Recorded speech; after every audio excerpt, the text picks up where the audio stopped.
자, 한번 정리 한번 해 보겠습니다. 자, 1주차에는 문제 해결에 대해서 배웠는데요. 문제 해결하기 위한 디자인 싱킹이라던가 팀 브라운이 했던 말들을 우리가 한번 기억해 보시면 좋을 것 같고요. 그 다음에 디자인 싱킹의 5단계에 대해서 우리가 한번 훑어봤습니다. 그리고 문제와 문제 해결에 대해서도 좀 알고 가시면 좋을 것 같고요. 1주차 1강은 이 정도 아시면 될 것 같습니다. 그 다음에 지금 1주 2강 같은 경우에는 문제 분석 과정이라던가 문제를 표현하는 방법 좀 알고 가시면 좋겠죠. 키워드 쓰는 방법, 그림으로 표현하는 방법, 표 작성하는 방법들 알고 가시면 좋을 것 같습니다. 자, 그 다음에 대안의 설정도 있었는데요. 이제 여러 가지 방법이 있었는데 브레인스토밍이라던가 마인드맵이라던가 그리고 스캠퍼에 대해서 좀 알고 가시면 좋을 것 같고요. 브레인 라이팅에 대해서도 조금 비교해 가면서 아시면 좋을 것 같습니다. 그리고 소프트웨어적으로 문제 해결을 하기 위한 이 탐색 방법이 있었는데요. 여러 가지가 있었는데 소프트웨어적으로 탐색하는 방법은 시행착오라던가 분할 정복이라던가 역방향 문제 해결이라던가 인사이트 통찰 이런 것들이 있겠죠. 자, 그 다음에, 네. 자, 2주 1강에서는 이제 디자인 싱킹에 대해서 이제 조금 더 깊이 이제 분석하는 단계죠. 그래서, 휴먼 센터리드가 무슨 뜻인지에 대해서 좀 알고 가시면 좋을 것 같고요. 그 다음에 이제, 디자인 싱킹이 어떤 건지, 그리고 그거에 대한 우리가 스탠포드 대학에서 시작했다는 거, 스탠포드 디스쿨부터 시작을 했다는 거, 그리고 IDEO에 대해서 우리가 또 영상도 보고, 어떻게 디자인 싱킹을 잘 했는지, 그거에 대해서도 봤습니다. 자, 그 다음에 애플의 디자인 정신도 좀 봐주시면 좋을 것 같아요. 애플의 디자인 정신 좀 봐주시고요. 자, 그 다음에 2주 2강 되겠네요. 자, 2주 2강에서는 이제 그 다음 단계들에 대해서 또 자세하게 나오는 겁니다. 그래서 디자인 싱킹 1단계 공감이라던가, 그리고 디파인, 아이디에이트, 프로토타입, 테스트에 대해서 조금 자세히 알아보는 단계고요. 그거에 대해서 이제 사례들이 나와 있는데 사례들은 한번 쭉 읽어보시면 됩니다. 그래서 이게 왜 중요한지에 대해서 사례를 통해서 여러분이 체감을 하셨던 부분이고요. 자, 그리고 소프트웨어 개발에서의 그 세 가지, 디자인 싱킹의 세 가지 구성 요소에는 이제 사용자의 희망사항이라던가 경제적 실현 가능성과 기술적 타당성이 필요했었죠. 그래서 이러한 세 가지가 한쪽으로 치우쳐지면 안 되고요. 가운데를 유지를 해야 된다는 거 알고 가시면 좋을 것 같고요.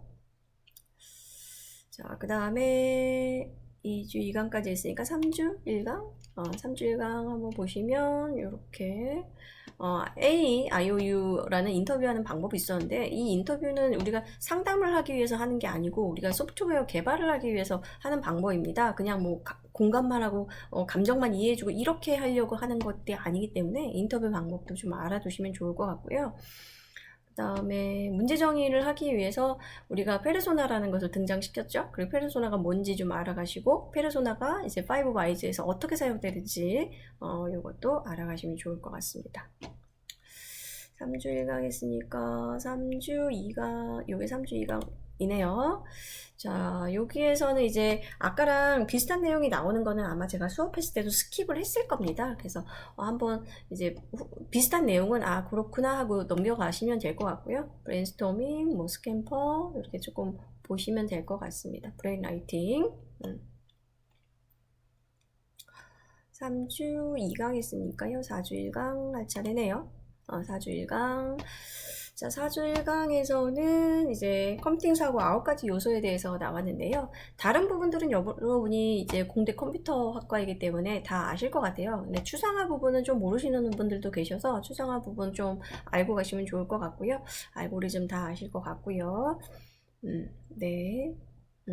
자, 그 문제 분석하는데 도구가 있습니다. 문제 분석하는 도구가 이제 결정 테이블, 개체 관계 다이어그램, 데이터 흐름 다이어그램 같은 거 있는데 이런 것도 좀 알고 가시면 좋겠죠. 그래서 그거에 대해서 이제 설명을 하고 있습니다. 결정 테이블은 어떻게 사용되고, 그 다음에 개체 관계 다이어그램은 어떻게 사용이 되고, 그 다음에 데이터 흐름 다이어그램을 사용을 해서 이제 문제를 분석하는 방법, 그리고 문제를 표현하는 방법에서 구조화하고 표현하는 방법은 이제 스텝 바이 스텝이라던가 축소 표현 같은 게 있었습니다. 그래서 그런 것도 좀 알고 가시면 좋을 것 같고요. 그거에 대한 예를 들어서 설명을 해 놓은 부분이죠.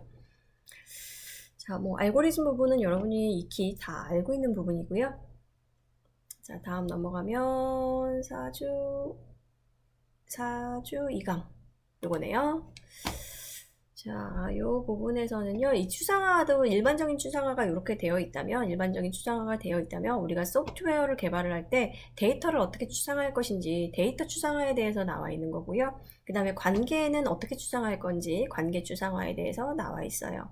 그리고 이제 기능 같은 거 추상화를 어떻게 할 건지, 기능 추상화에 대해서도 나와 있고요. 그리고 또 알고리즘 특징, 여러분이 뭐 이미 알고 있긴 하지만요. 알고리즘 특징도 알고 가시면 좋을 것 같고요. 순서도에 따라서 뭐 어떻게 하는지 슈도 코드를 사용하는 이 알고리즘 표현도 있고요. 순서도 사용하는 방법도 있었는데요. 이제 순서도를 사용을 해서 플로고리즘을 이용을 해서 우리가 이러한 순서도 표현도 했었습니다. 자, 그 다음에 5주 1강에서는 이런 것들을 했었죠. 자, 이 5주 1강은 특히 프로젝트를 했을 때 설계하는 부분이에요. 그래서 설계하는 내용들이 굉장히 많이 들어가 있는데 이 부분을 보시면 우리가 설계를 할 때 도움을 많이 받습니다. 그래서 UX가 막 굉장히 중요하게 사용을 됐던 부분입니다. 그래서 이걸 어떻게 설계를 하는지 설계하는 방법이고요. 근데 아마 제가 지금 이 영상을 찍고 있다는 것은 지금 프로젝트를 하지 않고 중간고사로 시험 문제를 내겠다는 얘기이기 때문에 이제 실제 과제를 할 때는 굉장히 중요한 부분입니다.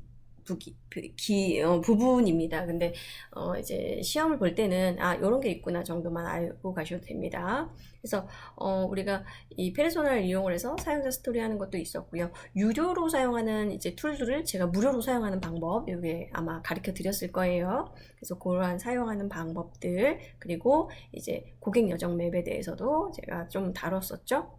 그리고 이런 것들 다뤘고요. 아이디어 표현하는 방법도 여러 가지 표현 방법이 있었는데 요 중에서 여러분이 선택을 하시면 되는 거였죠. 프로토타입 제작하는 방법도 여러 가지가 있었습니다. 여러 가지 있었는데 뭐 스크린 플로우 차트 같은 것도 좀 필요했죠.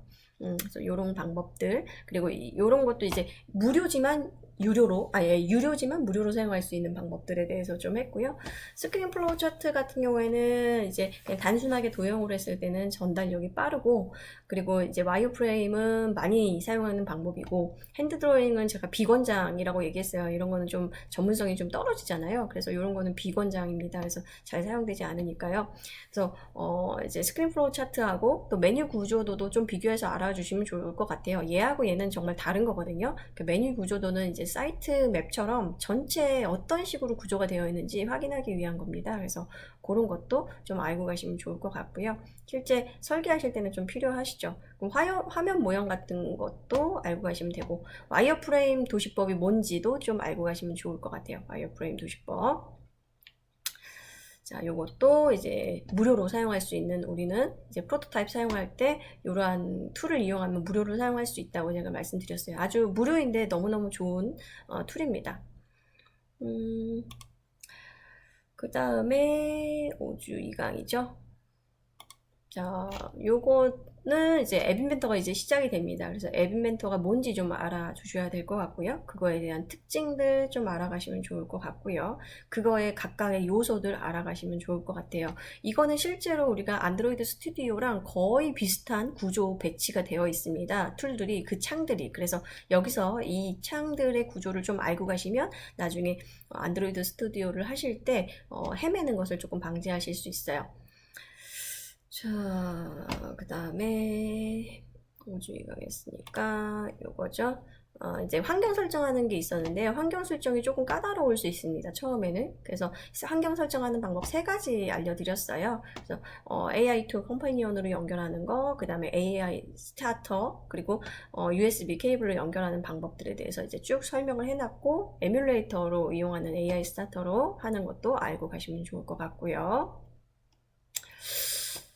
네, 이 정도 하면 될 것 같고, 마지막으로 여기에서는 이제 실제로 우리가 이제 해봤는데요. 페이지를 가지고 해봤는데, 이걸 따라 하시면서, 이제 했던 것들, 익혔던 것들 조금 알고 가시면 좋을 것 같아요. 드래그해서 우리가 했고, 코딩했고, 이제 여러 가지 방법들, 이제 QR코드로 우리가 연결도 했고, 빌드도 했고, 이런 것들. 이 정도만 하시면 될 것 같습니다. 각각의 기능들 조금 알고 가시면 좋을 것 같고요. 네, 여기까지 하면 거의 요약이 된 것 같습니다. 그래서 이번 중간고사 이제 얼마 안 남았는데요. 여러분 시험 잘 보시기 바라고요. 저는 다음 수업에서 만나기로 하겠습니다. 여러분 고생하셨습니다.